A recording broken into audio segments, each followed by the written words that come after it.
Good morning everyone, welcome to the class. So today we will discuss about some PYQs related to 2017. So 2017 से related हम कुछ questions आज अपने session में करेंगे। ये वेस्ट बंगाल सेट का पेपर है। वेस्ट बंगाल सेट का एग्जाम आपका जनवरी में है। सो इसीलिए मैं आप सभी को कुछ PYQs करा रही हूँ सो दैट इससे आपको हेल्प हो जाए और आपको आइडेंटिफाई हो जाए कि किस तरीके के क्वेश्चन पूछे जाते हैं। ठीक है, क्योंकि ऑफलाइन एग्जाम होता है तो आपको फर्स्ट में इंस्ट्रक्शंस मिल जाती हैं कि किस तरीके से आपको कौन से बॉल पेन को आपको यूज़ करना है, black and blue and all right. तो वो सारी चीज़ें मैंने स्किप कर दी हैं। अभी हम स्टार्ट करते हैं अपने सेशन से। तो स्टार्ट करते हैं। पहला क्वेश्चन, सबसे पहला क्वेश्चन इन्होंने इस बार दिया है पैसेज से रिलेटेड। तो सबसे पहले जब हम पैसेज को पढ़ते हैं तो यहाँ पर हम क्या करेंगे, क्वेश्चंस को पढ़ेंगे। Let me zoom this part. ठीक है, so the opening sentence of the passage implies that the aim of the writing book is to. ठीक है, तो यहां पर पूछ रहा है कि एम ऑफ राइटिंग बुक कौन सा है, क्या एम होगा राइटिंग बुक का। ठीक है, सो यहाँ पे अगर हम बात करते हैं तो देखो, सबसे पहले बोला है repeat of the message it contains enable of the author to express his ideas in the writing, right. Preserve from the extension of the message that contains and ideologies. So of course यहाँ पर आपका जो option आना चाहिए वो आपका आ जाएगा ideologies related. जब हम आइडियोलॉजीज को ऑथर की आइडियोलॉजीज को डिफाइन करें, दैट मीन्स यहाँ पे लिखा हुआ है ना, the author has something to say that he perceives to be true, right. So that means यहाँ पर ऑथर की आइडियोलॉजीज के बारे में बात की है। So aim of the writing is, so answer will be D option. Next question, which of the following would be the most suitable title of the passage. तो यहाँ पे हम 30 क्वेश्चंस करेंगे आज के सेशन पे एंड इसके बाद मैं कुछ आपके साथ और 30 क्वेश्चंस 2017 के नेक्स्ट सेशन में लेकर आऊंगी। तो मैंने 2 पार्ट्स में इसको डिवाइड कर दिया है, आप लोग चेकआउट कर लेना एक बार और इवनिंग तक मैं आपको सेकेंड पार्ट भी प्रोवाइड कर दूंगी, right. So which of the following would be the most suitable title for the passage. सबसे इंपॉर्टेंट, सबसे सुटेबल टाइटल कौन सा होना चाहिए। Contribution of the author, the aim of the writing book, ठीक है, the book source of the true knowledge and the writers and the books. तो अब यहाँ पर एम को कैसे आप आइडेंटिफाई करते हो, हमेशा एम जो होगा ना वो आपका इस पर्टिकुलर पैसेज से ही रिलेटेड होना चाहिए। तो ऑफ कोर्स यहाँ पर आप देख सकते हो जो आपका एम होगा वो आपका होना चाहिए D option, that is the writer and their book. क्योंकि यहाँ पर राइटर्स और बुक्स के बारे में पूरा यहाँ पे बताया गया है इस पूरे पैसेज में। ठीक है, तो राइटर एंड देयर ऑथर्स का आंसर आ जाए, बुक्स का आंसर आ जाएगा। According to the writer the person is implied to write a book because right, एक सेकेंड, हाँ। So according to the writer the person is implied to write a book because he wishes to satisfy his ego. क्या वो सिर्फ और सिर्फ अपनी ego को satisfy करने के लिए बुक्स को डिफाइन करता है। He is something nice and pleasant to say, ठीक है, it is capable of expressing what he wants to say और discover his unique and true good to convey the distinctively and musically. So आपके accordingly यहाँ पर जो third option होना चाहिए वो क्या होगा। ठीक है, क्यों राइटर अपनी बुक्स को लिखते हैं, क्यों इम्प्लाई करते हैं। सो ऑब्वियसली वो जब एक्सप्रेस करेंगे तभी वो अपने पॉइंट को एक्सप्रेस करना चाहते हैं बुक में, राइट। क्लियरली मेंशन करना चाहते हैं अपनी लाइफ्स के बारे में, शेयर करना चाहते हैं अपनी नॉलेज को, राइट। तो ये सारी चीजें यहाँ पर आपके लिए इंपॉर्टेंट हो जाएंगी, right. Next point, fourth question, which of the following is not implied in the passage. तो इनमें से कौन सा यहाँ पर इंपॉर्टेंट नहीं है, ये पैसेज का पार्ट नहीं है। The writer is motivated to the write a book if he discerns as a great truth. An author of the book generally gathers some kinds of the truth and gives him popular with the and the pleasing expression. A great author or the writer is convinced that whatever he says is not a ego or the imitation of what others have said. An eminent writer is conveyed through the plan unambiguous languages. So इसके accordingly आपको क्या लगता है कि कौन सा point यहाँ पर रिफ्लेक्ट नहीं करता है। ठीक है, सो यहाँ पे क्या लिखा हुआ है, author is motivated to a writer if he discerns a great truth. So ये वाला जो पॉइंट है, ये वाला जो पॉइंट यहाँ पे दिया हुआ है वो यहाँ पर वैलिडेट नहीं करेगा, क्योंकि इस वर्ड का मतलब अगर मैं देखूं, डिसर्न का मतलब क्या होता है? What is the meaning of discern? Discern means होता है कि जब हम किसी भी चीज को एक डिफिकल्टी में देखते हैं, टू सी समथिंग और नोटिस समथिंग विद डिफिकल्टी। तो यहाँ पर आपका डिफिकल्टी वाला पॉइंट तो है ही नहीं ना। Writer is motivated to write a book if he like difficulty के अकॉर्डिंगली अगर वो ग्रेट ट्रुथ को देखे, तो ऐसा कुछ है ही नहीं यहाँ पर, है ना। ऐसा पॉइंट तो है नहीं। देखो ये वाला पॉइंट बाकी है ही है। अनएम्बिगुअस लैंग्वेजेस में होना चाहिए, ठीक है, एम्बिग्विटी ना हो, ये सारी चीजें आपकी आएंगी। Next, which of the following is opposite meaning of the manifest? Manifest का अपोजिट मीनिंग क्या होना चाहिए बताओ? पहले तो मीनिंग पता होना चाहिए ना मैनिफेस्ट का। मैनिफेस्ट का अपोजिट होगा आपका डार्क। मैनिफेस्ट मतलब होता है शाइनी, ठीक है, राइट। शाइनी वे में आपको डिफाइन करे, क्लियर एक तरीके से हम बोल सकते हैं, ठीक है। तो इसका आंसर आ जाएगा डार्क। अपोजिट वर्ड पूछा है। Next, achievement test, observation, interview and question है। हमारे 5 के 5 क्वेश्चन पैसेज में कंप्लीट हो गए हैं। अभी आपका यहाँ पर एक क्वेश्चन दिया हुआ है, achievement test, observation, interview, questionnaires are the procedure of measurement, assessment, testing और evaluation. So यहाँ पर आंसर आपका आ जाएगा टेस्टिंग। ये सारे टेस्ट के लिए ही होते हैं। जब हम रिसर्च में क्वेश्चनर टेस्ट वगैरह करते हैं, ऑब्जर्वेशन, इंटरव्यू वगैरह करते हैं, तो ये टेस्टिंग के लिए ही होते हैं। Next, the basic goal of the teaching is enable learners. Basic goal क्या होना चाहिए टीचिंग में? ठीक है, for what to learn, how to learn, when to learn and why to learn. So of course यहाँ पर आंसर होना चाहिए व्हाई टू लर्न, है ना। क्यों हमें लर्न करना है ये लर्नर को पता होना चाहिए। विच of the following of the teaching does not involve learning by doing? Learning by doing is a practical knowledge, right. जब आप प्रैक्टिकली चीजों को करते हो, तो इसमें कौन सा मेथड इन्वॉल्व नहीं होगा? Is it heuristic method, is it project, demonstration और डिस्कवरी? ये तो बहुत इजी क्वेश्चन है। यहाँ पर आपका आ जाएगा heuristic method. What is heuristic method? जल्दी से बताओ ह्यूरिस्टिक मेथड क्या होता है? कमेंट सेक्शन में उसके, या तो वीडियो को पॉज करो और आप लोग बताओ कि ह्यूरिस्टिक का मतलब क्या होता है। ह्यूरिस्टिक का मतलब सिर्फ और सिर्फ जब हम एनकरेज करते हैं स्टूडेंट्स को कि वो कुछ ना कुछ सीखे या फिर थिंग्स को डिस्कवर करे। But heuristic is not learning by doing. यहाँ पर हम प्रैक्टिकल नॉलेज को आइडेंटिफाई नहीं कर सकते, बस हम डिस्कवरी में देखते हैं, ठीक है, डिस्कवर करते हैं ओनली।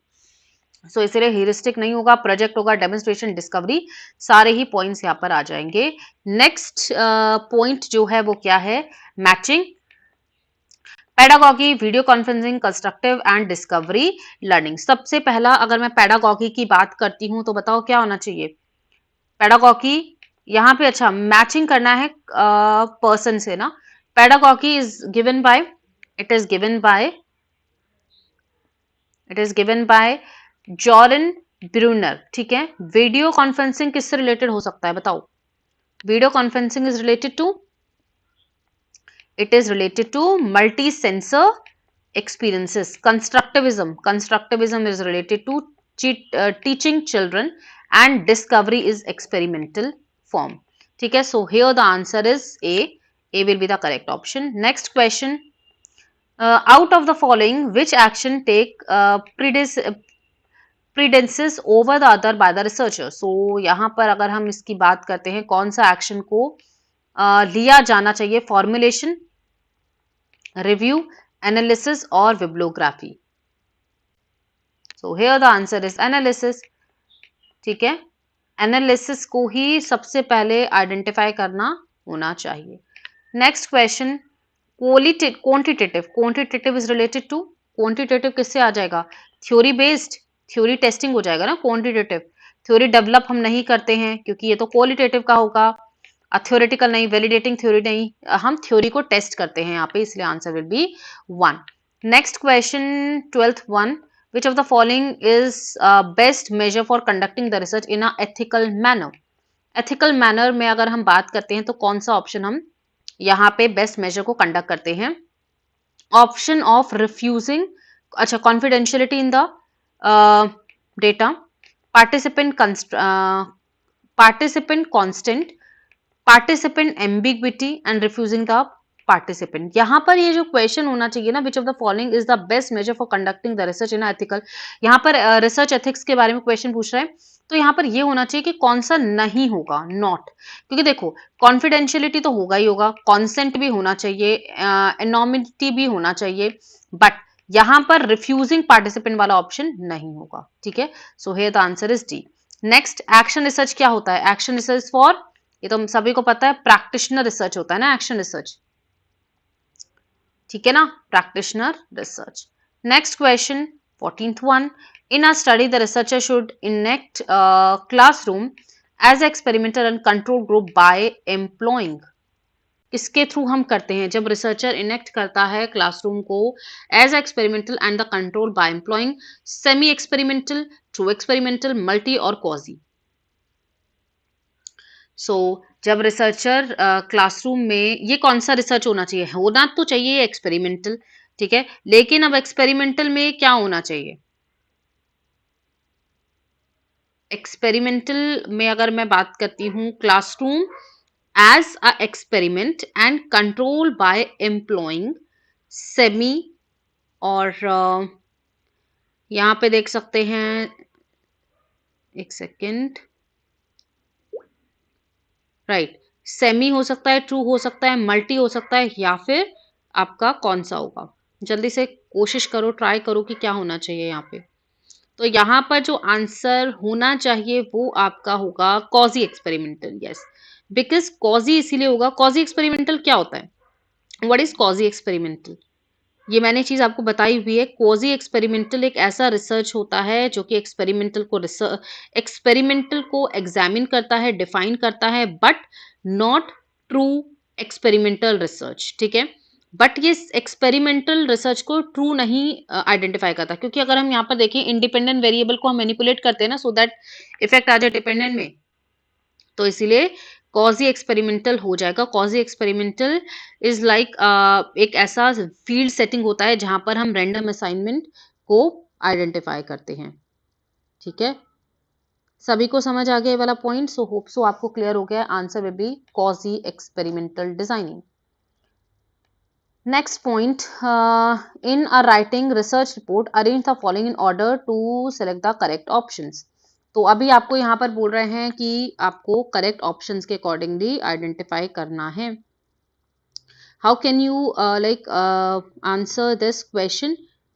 फटाफट से देखो, रिपोर्ट बना रहे हो तो क्या करोगे? अरेंज करना है ना, इम्प्लीकेशन, रिजल्ट, कंक्लूजन, या फिर आपका आ जाता है हाँ, इम्प्लीकेशन, रिजल्ट, सजेशन, कंक्लूजन। फटाफट से बताओ क्या होना चाहिए ऑप्शन। सबसे पहले तो देखो रिजल्ट आएगा, रिजल्ट के बाद हम क्या करेंगे? कंक्लूजन फाइंड आउट करेंगे, ठीक है। कंक्लूजन को फाइंड आउट करने के बाद हम करेंगे इम्प्लीकेशंस, और इम्प्लीकेशंस के बाद हम सजेशंस देंगे। तो इसके अकॉर्डिंगली तो बी ऑप्शन होना चाहिए, ठीक है। पहले result, then conclusion, then implication और देन सजेशन। जो भी गड़बड़ हुई है उसके बाद सजेशंस भी तो होंगे इम्प्लीकेशंस के बाद, ठीक है। चलिए नेक्स्ट क्वेश्चन को हम देखते हैं। मैचिंग का क्वेश्चन है। देखो क्वेश्चन को ना थोड़ा सा आराम से सोच सोच के करो ताकि आपको भी चीजें क्लियर हो। नेक्स्ट क्वेश्चन क्या बोल रहा है? मैचिंग। मैचिंग में अगर हम देखते हैं, primary source of the data, case study, participant and four shadowed problem. तो बताओ भाई क्या होना चाहिए? प्राइमरी सोर्स को हम क्या बोलेंगे? Primary source is related to, या फिर कोई भी एक ऐसा एग्जाम्पल देखो जो आपको आता होगा, ठीक है। तो प्राइमरी सोर्स ऑफ डेटा किसका पार्ट होता है? किसका पार्ट होता है primary source of data? Primary source of data आपका हो जाएगा एक एथनोग्राफी नहीं हो सकता, डिस्क्रिप्टिव। यहाँ पर डिस्क्रिप्टिव हो सकता है, नहीं हो सकता है? ऑफ कोर्स यहाँ पर आपका एक सेकेंड, हाँ डिस्क्रिप्टिव होगा, यस ऑफ कोर्स, ठीक है। तो डिस्क्रिप्टिव ही तो होगा। और देखो केस स्टडी, केस स्टडी को देखते हैं तो आपका मिनट्स वाला फॉर्म हो सकता है, ठीक है, क्योंकि देखो आप इसमें श्योर हो कि ये डिस्क्रिप्टिव है। पार्टिसिपेंट ऑब्जर्वेशन क्या है? एक रिसर्च टूल है, ठीक है, ये एक टूल है। फोरशैडोड प्रॉब्लम, फोरशैडोड प्रॉब्लम मतलब होता है जब हम एक प्रॉब्लम को फोरशैडो करते हैं, दैट मीन्स उसको वहां पे जाके एग्जामिन करते हैं, तो वो एथनोग्राफिक हो गया ना, जहां पर रिसर्चर खुद जाके आइडेंटिफाई करें। तो सिंपल सी बात है, आपका डी ऑप्शन हो जाएगा। आपको ऑप्शन से एक ऑप्शन और दो ऑप्शन तो आने ही चाहिए थे एटलीस्ट, अगर आपको दो आती तो आप आराम से कर सकते थे। Bengal Gazette is the first newspaper it was established in 1780। ये तो सभी को पता होना चाहिए, किसने बंगाल गैजेट को डिफाइन किया था, बताओ। ठीक है, एनी बेसेंट ने, और आपका हिकी ने, ह्यूमी ने, या फिर आपका राजा राम मोहन रॉय जी ने। बंगाल गैजेट जो हमारा पहला न्यूज़पेपर था वो किसने स्टार्ट किया था? हिकी ने ही किया था ना, जेम्स ऑगस्टस हिकी। तो B is the right answer. Next question, Prasar Bharati is also known as, Prasar Bharati Bharti को हम क्या कहते हैं? प्रसार भारती को हम क्या कहेंगे? प्रसार भारती एक ऐसा न्यूज़ चैनल था, सॉरी रेडियो चैनल था, जो बेसिकली बहुत पहले आया था, और इसको हम एक और नाम से जानते हैं। वो कौन सा नाम है? Is it broadcasting centre, is it Indian broadcasting authority, broadcasting association, और ब्रॉडकास्टिंग कॉरपोरेशन ऑफ इंडिया? सो सबसे पहले तो मैं आपको बता दूं, प्रसार भारती जो एक्ट है वो 1990 में आया, ठीक है, और इसको हम बोलते हैं corporation of India, that is D option. Next, which of the following skill has the largest share in the communication time in the education institutions? तो कौन सा सबसे ज्यादा शेयर है, सबसे ज्यादा जो यूज किया जाता है आजकल के जमाने में? तो क्या वो आपका लिसनिंग है, क्या वो रीडिंग है, क्या राइटिंग है, या स्पीकिंग है? सबसे ज्यादा आजकल के जमाने में ऑब्वियसली आपका स्पीकिंग होता है, ठीक है। आप कितने अच्छे से किसी भी पर्सन को समझा पाते हो, वो चीज आपका कम्युनिकेशन को डिफाइन करेगा। So which is not the principle of the effective communication? Effective communication का कौन सा नहीं होना चाहिए मतलब principal?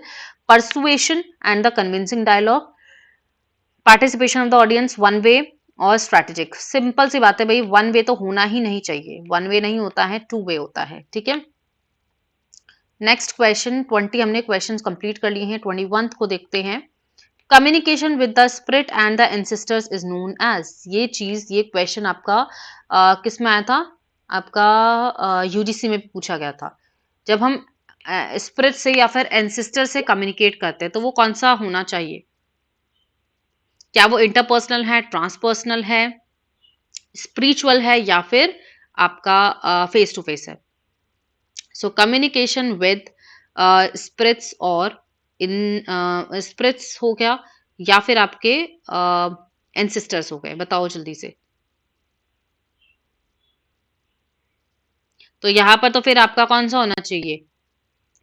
It is known as ट्रांसपर्सनल ना। ट्रांसपर्सनल मीन्स जब हम बहुत सारे लोगों से कनेक्ट करते हैं, बेसिकली ट्रांसपर्सनल एक ऐसा कम्युनिकेशन होता है जब अपने बिलीव्स को, या अपने बिलीव्स को जब हम आइडेंटिफाई करते हैं बियॉन्ड बियॉन्ड अवर बॉडी और माइंड। जो हमारा बॉडी और माइंड, लाइक हम बोल सकते हैं ना, आत्मा से कनेक्ट करना, सिंपल, उसको आप बोलते हो ट्रांसपर्सनल। जब हम एक पर्सन की आत्मा से कनेक्ट करते हैं तो उसको हम कहते हैं ट्रांसपर्सनल कम्युनिकेशन, क्योंकि एंसेस्टर से, स्पिरिट से आप जब कनेक्ट कर रहे हो तो ट्रांसपर्सनल ही हो जाएगा। Next, next question, the silent pioneer of the silent feature, अच्छा, feature film of India was, सबसे जो पहली फीचर फिल्म जो पहली बार लगी थी मूवी, वो कौन सी थी? ये तो बहुत सारे क्वेश्चंस यूजीसी में भी पूछे गए हैं, तो आप देख सकते हो कि इस टाइप के क्वेश्चंस वैसे अब तो आते नहीं है, क्योंकि अभी मैं देखूं फीचर वगैरह, मूवीज वगैरह से रिलेटेड तो नहीं आता है। बट हाँ, अगर मैं प्रायनोर की बात करती हूँ, पहली जो फिल्म थी वो कौन सी थी?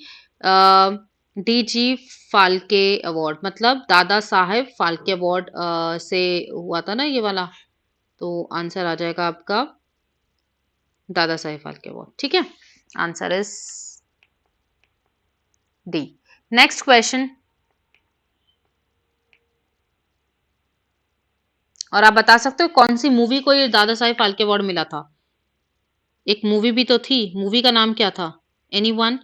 अच्छा, जिसको भी पता है मूवी का नाम प्लीज कमेंट डाउन करना। मैं आपको मूवी का नाम नहीं बता रही हूँ, जब आप मुझे कमेंट करोगे तब मैं आपको बताऊंगी कि आंसर क्या होता, ठीक है। तो आप मुझे बताना कि कौन सी मूवी में ये अवार्ड मिला था,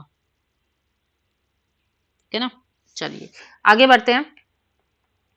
ये आपका रीजनिंग का क्वेश्चन है। 3, 6, 7 को जब ब्लू कलर कार बोला गया है, देन उसके बाद आपका 6, 9, 4 को सर्टेन कोड्स दिए हुए हैं ना, तो अब आप मुझे बताओ कि आंसर क्या होगा। ग्रीन को हम क्या बोलेंगे, यही बोला है, ग्रीन को हम क्या बोलेंगे, राइट? ग्रीन को बताओ हम क्या बोलेंगे। जल्दी से सॉल्व करते हैं इसको, मैं भी आपके साथ में सॉल्व करती हूँ, बट पहले आप मुझे ये बताओगे कि आप लोग खुद सॉल्व करो और जल्दी से कमेंट डाउन करो कि क्या आंसर होगा। बहुत इजी क्वेश्चन होता है ये, ठीक है। चलिए मैं बता देती हूँ, आंसर हो जाएगा यहाँ पे बी, दैट इज इधर 4 और 9। कैसे हमने फाइंड आउट किया, ग्रीन का कोड पूछा था ना, तो यहाँ पर आपको पता है ग्रीन दिया हुआ है, ग्रीन, और कहीं पर है ग्रीन नहीं है ग्रीन, ठीक है, और कहीं पे ग्रीन नहीं है। तो आपको पहले ना कलर और फैन के बारे में पता होना चाहिए, कलर और फैन का कोड क्या हो सकता है, ठीक है। तो यहां से आप जरा कलर का आइडेंटिफाई कर लो। कलर देखो, कलर हो गया आपका 6, ठीक है। कलर यहाँ पर कॉमन कौन सा है, 6 है ना, यहाँ पर भी 6 है, यहाँ पर भी 6 है, तो कलर हो गया। फैन का करो फाइंड आउट, फैन है यहाँ पर, फैन तो कहीं पे भी नहीं है, तो फैन को हम नहीं आइडेंटिफाई कर सकते हैं। हाँ, अब आपका आंसर क्या होना चाहिए फिर, यहाँ पे ग्रीन का पूछ रहा था ना, तो भाई ग्रीन का आपका या तो होगा आपका 4 ऑप्शन।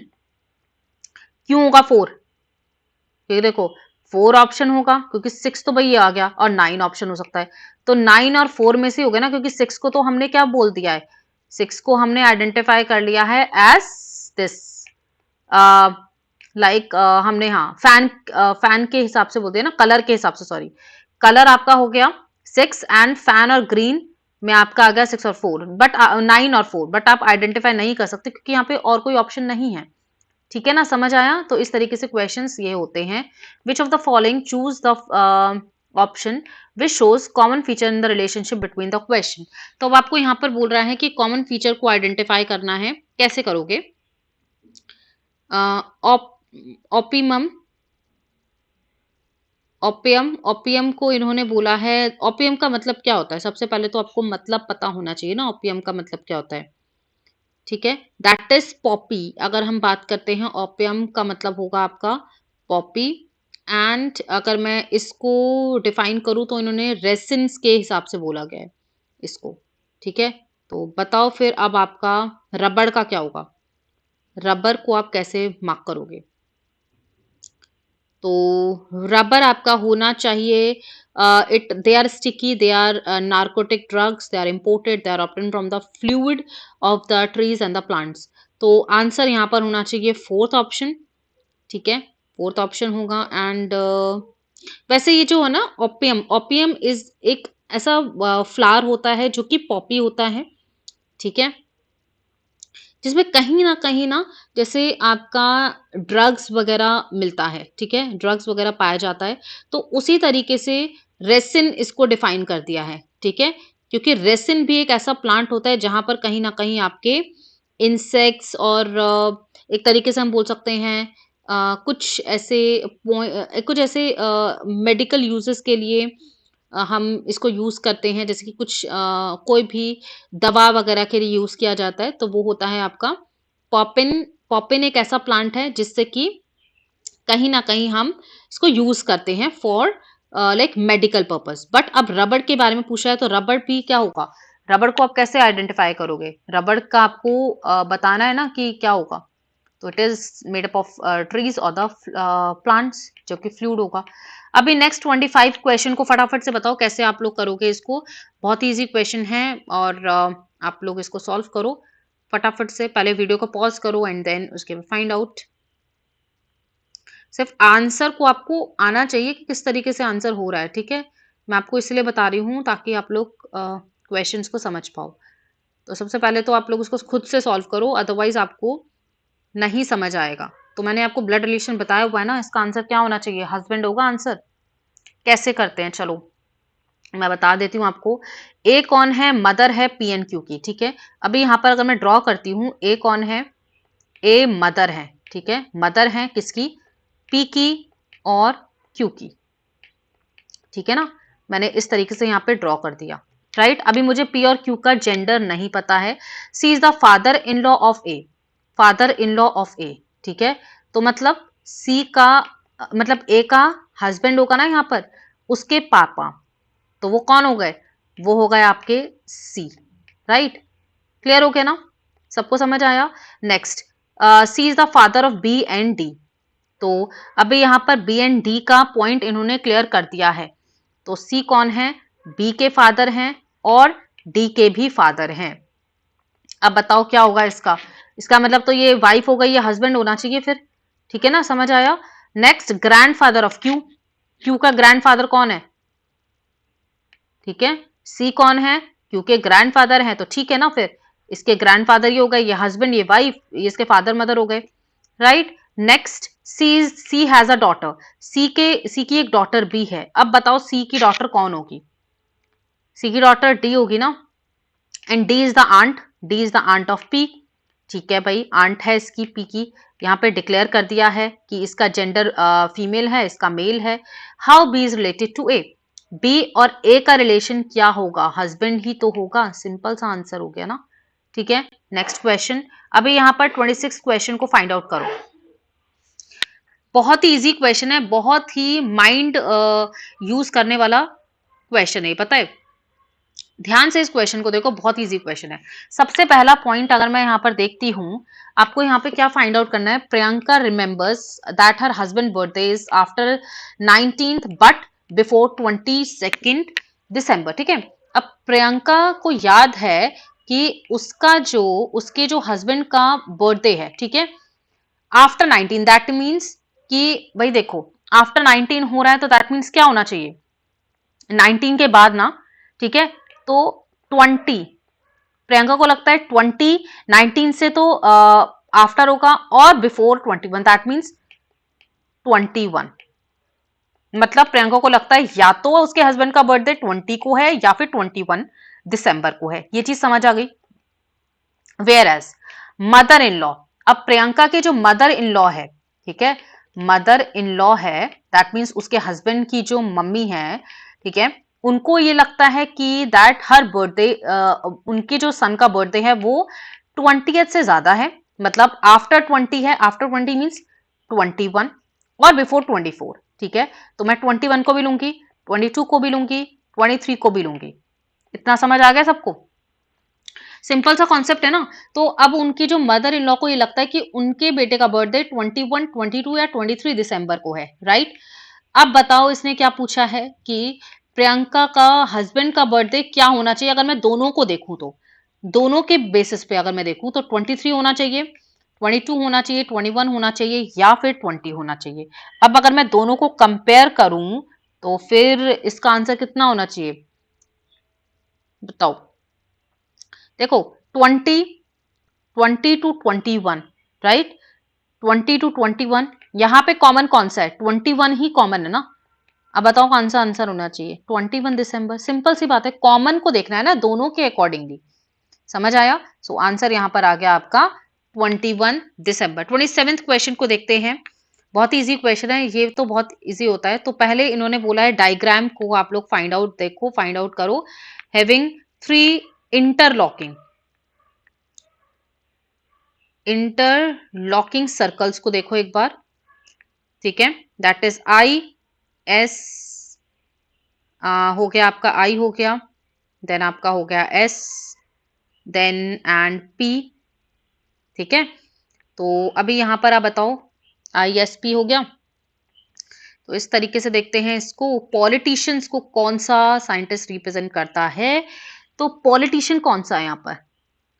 पी को इन्होंने पॉलिटिशियन बोल दिया है, ठीक है, पी को इन्होंने पॉलिटिशियन बोल दिया, एस को साइंटिस्ट बोल दिया और आई को इन्होंने इंडियन बोल दिया। तो उन्होंने बोला पॉलिटिशियन का बताओ सिर्फ। अच्छा, नॉन इंडियन, इंडियन नहीं होना चाहिए, इंडियन नहीं होना चाहिए, बट आपका पॉलिटिशियन होना चाहिए। तो बताओ क्या होना चाहिए फिर? देखो मुझे इस सर्कल को हटाना है, ठीक है, आपका नॉन इंडियन होना चाहिए लेकिन आपका पॉलिटिशियन होना है। तो सिंपल सी बात है, एफ ही तो होगा। Answer is F. सिंपल सा क्वेश्चन है, ठीक है। आपको इंडियन को इस वाले सर्कल से इसको हटाना था, इसको स्किप करो और आपके पास कॉमन क्या बच गया? पी और एस में। तो answer is F. Next question 28th question को देखते हैं। यहां पर भी आपको ना एक ट्राइंगल के फॉर्म में इन्होंने रिप्रेजेंटेशन उसी तरीके से पूछा है कि अब आपको बताना है कौन सा, how many doctors are both players and the artist. ठीक है। So how many doctors are both the players and artist. तो जल्दी से देखो जरा एक बार, इसको कैसे करोगे। आपके पास यहाँ पर वैल्यूज हैं, यहाँ पे आपके पास वैल्यूज दी हुई हैं, तो अब आप कैसे फाइंड आउट करोगे इसका आंसर।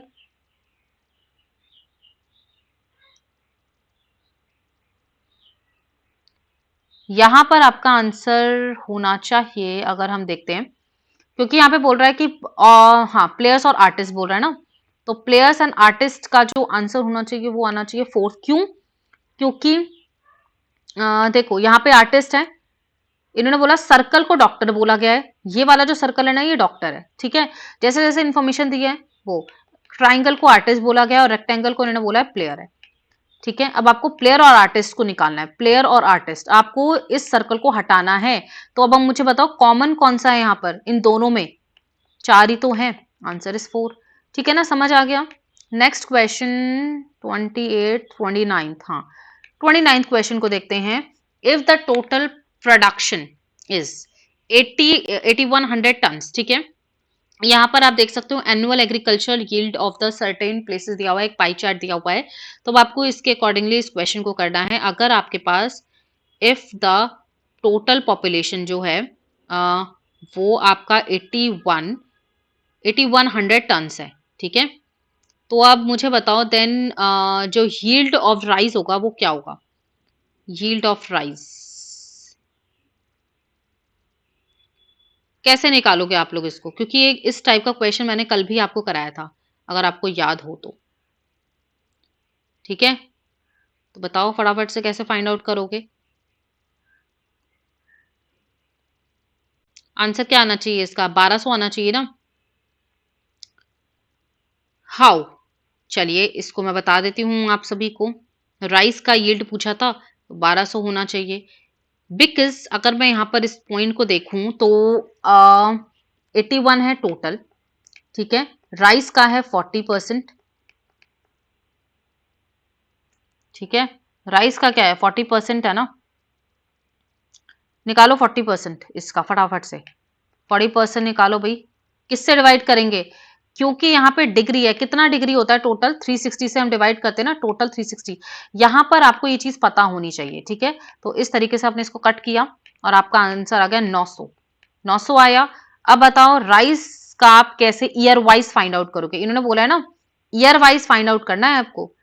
जब 900 ये हुआ तो बताओ नेक्स्ट ईयर में कितना होगा, नेक्स्ट ईयर में कितना होगा।